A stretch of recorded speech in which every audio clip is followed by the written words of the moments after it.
Good afternoon, everyone. I'm Ed Barton. I'm a research director at Caretta Research. I'm a member of the senior leadership team.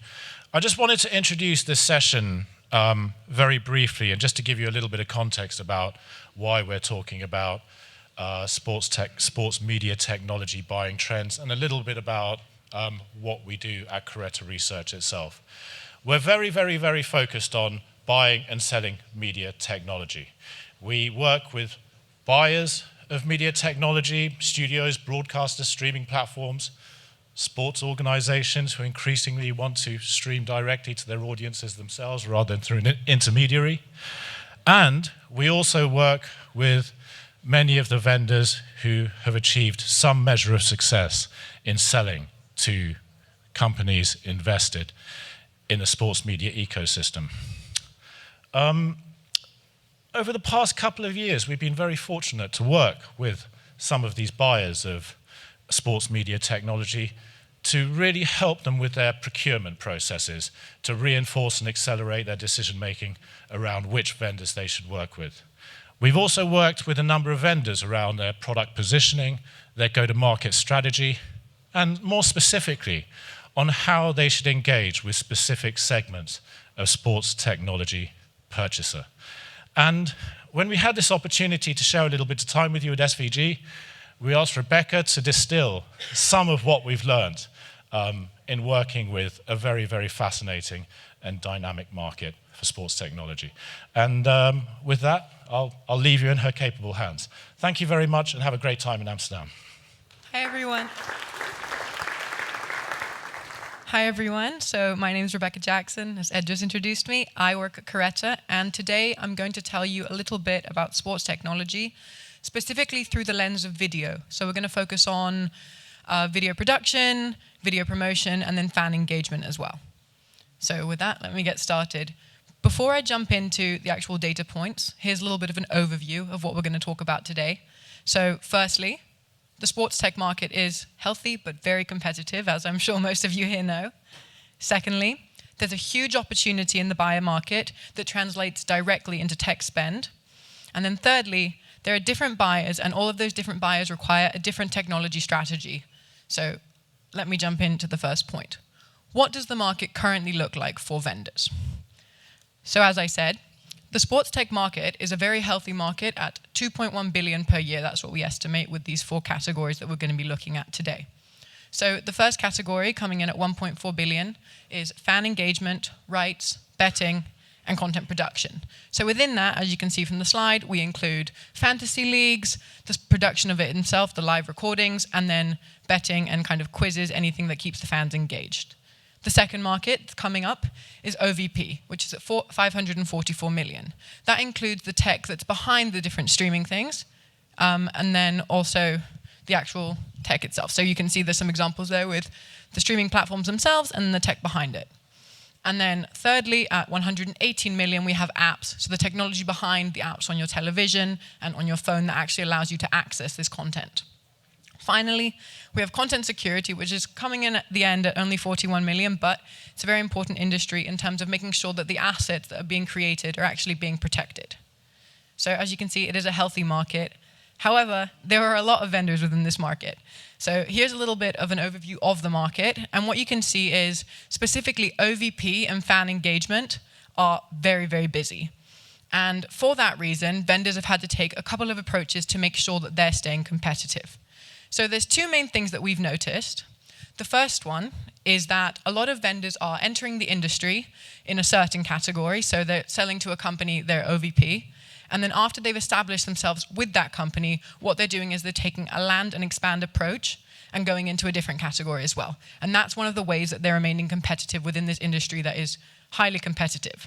The second thing that we see is happening more and more within sports tech is that vendors are creating sports specialized products. So they're specifically creating products that are designed for the sports market and marketed towards the specific tiers, which is it's definitely upping the ante on competition, but it's also making this market progress faster and faster. So I've told you what's happening right now, but I know what we really want to know is what's going to happen next. And so how big is the opportunity in sports tech for the future?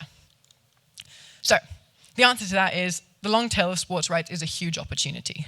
When I say the long tail, I mean, I'm sure that most of us know this shocking statistic that most of sports, right, 30% are within soccer. However, there's a lot of other sports, specifically niche sports and everything, that also have sports rights to be sold. So within this category, Caretta has noticed 80 different types of sports that also have the rights that can be sold and everything. And each of these specific sports has their own production grammar and specific production needs.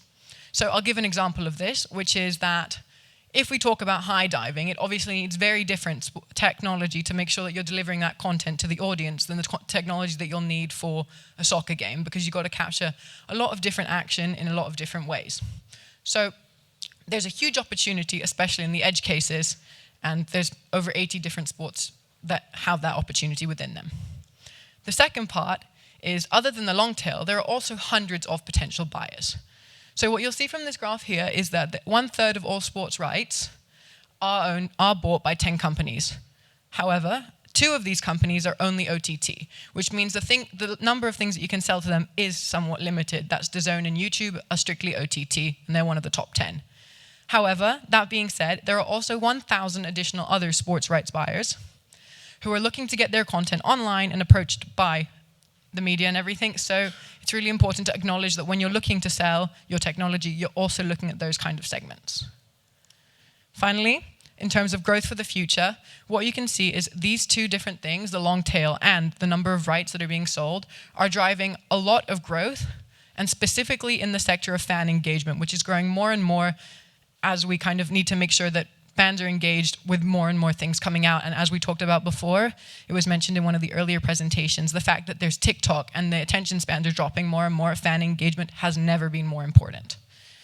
So as you can see, what I'd be remiss to not mention is the fact that from 2018 to 2022, there was a huge growth rate at 61% in the market in general. That has now stabilized, however, has not stopped, and we predict growth of 16% up to 2026. Now, this stabilization of the market is by no means bad news. It just means that obviously the initial jump has finished, and now we're kind of getting into the grits of making sure that what you're producing and what you're offering is competitive to meet in that. So, with that, the final question is, how do you actually approach different buyers with your tech? Because every buyer has different needs. So what you'll see here is a graph that essentially breaks down the D2C selling of clubs and leagues. However, this is a good example of tiering in general and how tiering drives buying behavior. So what you can see up there is, firstly, the light green line, which tracks the number of entities in each tier. So you'll see the global elite has very few entities, with only 12 in general, 12 globally, while the amateur sector has over 75,000, meaning there is an opportunity there. However, that being said, you also see the line of spending, the average technology spend per organization.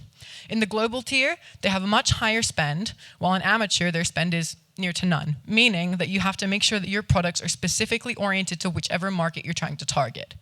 The dark green line at the top is the total market opportunity with each of these sectors, and I'm going to break it down a little bit in terms of how you can combat each one of these. So, if you're specifically interested in going to the amateur market because of the fact that there's so many companies, what you need to understand is, firstly, their pain points. And their main pain point is the fact that they want to get their content online on Facebook or YouTube. They want to make sure that what they're filming is actually being seen somewhere. And they don't have a lot of spending power. So with a little spending power and a lot of entities that need a cheap solution, what you need to offer is a cheap OVP end-to-end solution that can be delivered on cloud and at scale, because that's the only way you're going to be able to target this demographic. If, however, on the other hand, you want to go towards the global elite categories, obviously there's a lot more spending power, but that being said, there's also a lot less opportunity with only 12 companies that you can target. So in that case, what you need to offer is a customized solution that focuses on multimedia streaming tech to reach fans globally. Now, this one's very important because reaching fans globally means that you firstly need to have the technology to allow you to do so, but secondly, that technology needs to be in line with the regulations of each specific country. So that's why the customization of this is really important. Finally, if you want to go somewhere mid-market, what you need to offer is a functional solution. Their biggest pain point right now is that they need to make sure that their fans are engaged. So what you need to do is make sure that you have a solution that's fan engagement and content that specifically is targeting that audience, because that's the best opportunity to succeed within that sector. So I've told you a lot in a very quick amount of time, but the key takeaways of this are the fact that the sports tech market is healthy and there is opportunity in the future. But competition is very high, so it's really important that you make sure your product is a great market fit and you understand where in that market it fits. Secondly, market growth has stabilized. But there is a huge long tail of opportunities in sports that you may not have thought about before. So it's crucial that when you're looking who to sell to, you're looking both at the various different sports, further than soccer and everything like that, and you're also looking into organizations other than the top 10 that we've shown you before.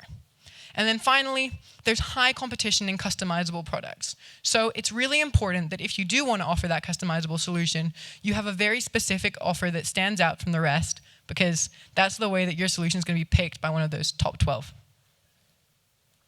So that's everything. Thank you very much. And